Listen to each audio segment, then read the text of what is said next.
Hi guys, my name is Dr. Katie Saint, and this video is about how the pursuit of happiness often makes us miserable and screws us over.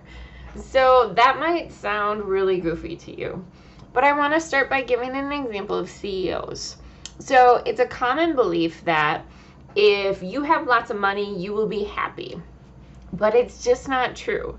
So CEOs are people who are highly motivated, and often their entire life they're pursuing success and money. And so the reason their suicide rates are so high is they made it to the top. They have more money than they know what to do with, but it still wasn't enough to give them happiness. And so they feel kind of depressed, and they feel like, well, crap, I don't know what else to do to make myself happy. And so then that leads to some pretty severe depression. So I want to correct this behavior before you get to that point. I want you to know those things don't make you happy. Money won't make you happy. Comfort won't make you happy. So what I want you to do is just kind of look at your own life right now.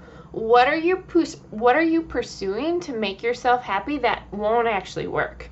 So something that people do on a daily basis is eat comfort food. So a lot of people are going to grab that dessert or that really like yummy hamburger or whatever. They're eating these unhealthy foods because it brings them comfort in that moment.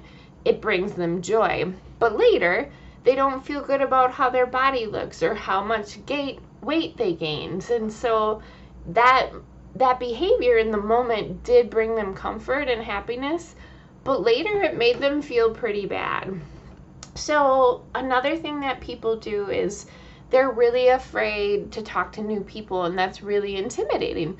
So they just don't. But later they're feeling lonely. They wish they had more friends. So yes, they chose comfort in the moment and they avoided an uncomfortable situation, but later they were just kind of depressed and lonely. So it didn't help them in the long run. And that loneliness was a lot more powerful than the discomfort they felt in meeting a new person. So what I want you to do is pause the video and think about your own life. Think about areas that you have pursued comfort or happiness in a way that didn't actually lead to happiness. Every single one of us has things that we do probably on a daily basis in this area. So go ahead and pause the video, journal about it, talk to someone about it. See if you can come up with some examples of how you're pursuing comfort or happiness in a way that's counterproductive. Okay, so the next thing I want to focus on is another counterintuitive point. So if we want to be happy, we have to quit pursuing comfort and happiness, and we have to pursue things that make us uncomfortable. We have to pursue things that make us anxious, and we might experience some loss. We might actually have to give up some things. So to give you an example, have you ever had a friend who's kind of a jerk, treats you poorly, maybe uses you, says mean things to you, but yet you're still emotionally attached to them, like you still like them, you still want to be their friend?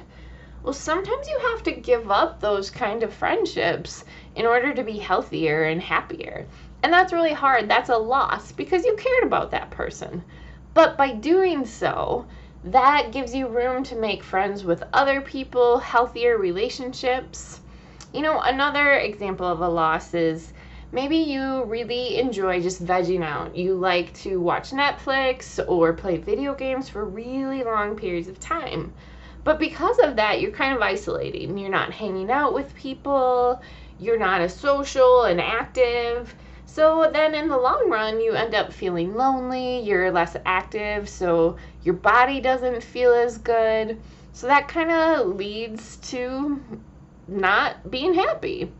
You know, another example is just avoiding making new friends. You know, it's super intimidating going to groups. It's super intimidating talking to new people.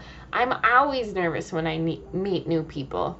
But you're not going to make new friends and you're not going to create those meaningful relationships if you don't put yourself out there.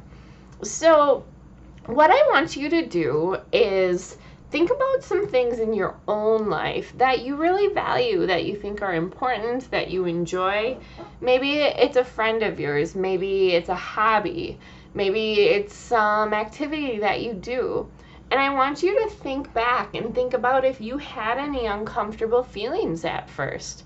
Maybe the first time you met somebody, you were so nervous and you didn't want to talk to them because you were so intimidated. You thought you'd say something stupid. You know, try to come up with some examples in your own life of how you made yourself uncomfortable, you faced a fear, and it paid off. You actually did something that made your life better.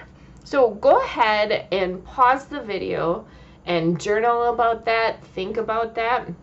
These examples are really important because we can use them to build our confidence when we're facing that next scary thing. We can remind ourselves, hey, I wouldn't have Susie if it weren't for facing my fear.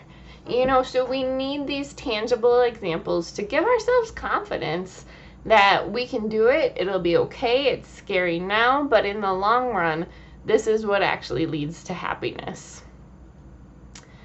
All right.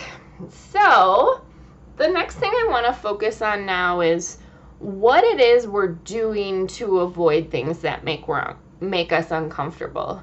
So sometimes when we feel pain, discomfort, anxiety, we do these avoidance strategies that make our life way worse. Sometimes we're disrespectful to people. We tell people, leave me alone, go away, I don't want to do it. Like, just leave me alone, and we're rude. And when we do that, we hurt our relationships and people get frustrated at us. Sometimes we maybe we'll eat food, or we will veg out for long periods of time on something. You know, what are your avoidance strategies? I want you to take some time to really think about, what do you do to avoid things that make you uncomfortable? And would you be better off facing those fears instead of avoiding them? How are you screwing yourself over with avoidance strategies? How are you making your relationships worse, your life worse? What sort of things are you doing to avoid discomfort that maybe is leading to more pain and discomfort? So go ahead and pause the video, talk about that, journal about that, see if you can come up with some strategies or some examples of some things you're doing to avoid discomfort. We all do it. So don't try saying, oh, I don't do that, because we all do, including myself. But if we're aware of it, it's easier to stop ourselves and make a better choice. Okay, so now what I want to talk about is our action steps, okay?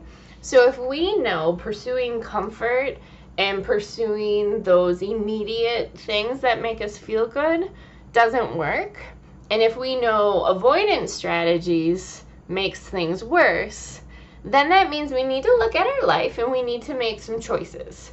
Okay, so we need to decide, what can I face? How do I need to change in order to live a happier life? So pursuing comfort doesn't work to make us happy.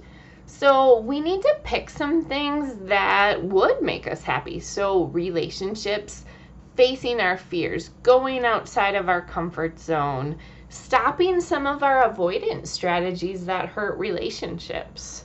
Okay, so what I want you guys to do is end this video with an action plan for yourself.